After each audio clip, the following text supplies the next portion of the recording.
महात्मा बुद्ध अपने शिष्यों के साथ एक शांत और सुंदर वन में ध्यान में बैठे थे। वे सभी ध्यान और साधना में लीन थे। अचानक एक व्यक्ति दौड़ता हुआ उनके पास आया और बुद्ध के चरणों में गिरकर बोला, भगवान, मेरी सहायता करें, मेरा जीवन संकट में है। बुद्ध ने शांति से अपनी आंखें खोलीं और उसे स्नेहपूर्वक देखा। उन्होंने पूछा, क्या हुआ वत्स, क्यों इतना व्याकुल हो?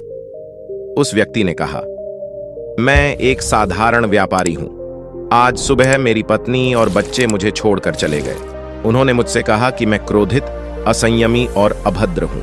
मैं अपने परिवार से बहुत प्रेम करता हूं, लेकिन मैंने कभी उनके साथ संयम नहीं रखा। अब मैं उन्हें वापस लाना चाहता हूं। कृपया मुझे मार्गदर्शन दें। बुद्ध ने उसे शांत रहने का संकेत किया और बोले, वत्स, क्रोध और असंयम हमारे जीवन में तूफान लाते हैं। जिस प्रकार अग्नि सब कुछ जलाकर राख कर देती है, वैसे ही क्रोध और असंयम हमारे रिश्तों को नष्ट कर देते हैं। फिर बुद्ध ने एक छोटे से पौधे की ओर इशारा किया और कहा, देखो इस पौधे को। यदि इसे नियमित रूप से जल और पोषण दिया जाए तो यह बड़ा होकर एक विशाल वृक्ष बन सकता है, लेकिन यदि इसे जल और पोषण से वंचित रखा जाए तो यह सूख जाएगा। हमारे रिश्ते भी इसी प्रकार होते हैं। उन्हें प्रेम, संयम और समझ की आवश्यकता होती है। व्यापारी ने बुद्ध की बातों को ध्यान से सुना और बोला, भगवान, अब मैं समझ गया हूं। मैं संयम और प्रेम से अपने परिवार को वापस लाने का प्रयास करूंगा।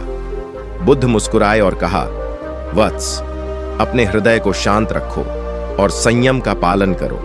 समय के साथ तुम्हारा परिवार तुम्हारे पास लौट आएगा। जीवन में संयम और समझ की शक्ति को पहचानो और तुम्हारे सभी संबंधों में प्रेम और शांति बनी रहेगी।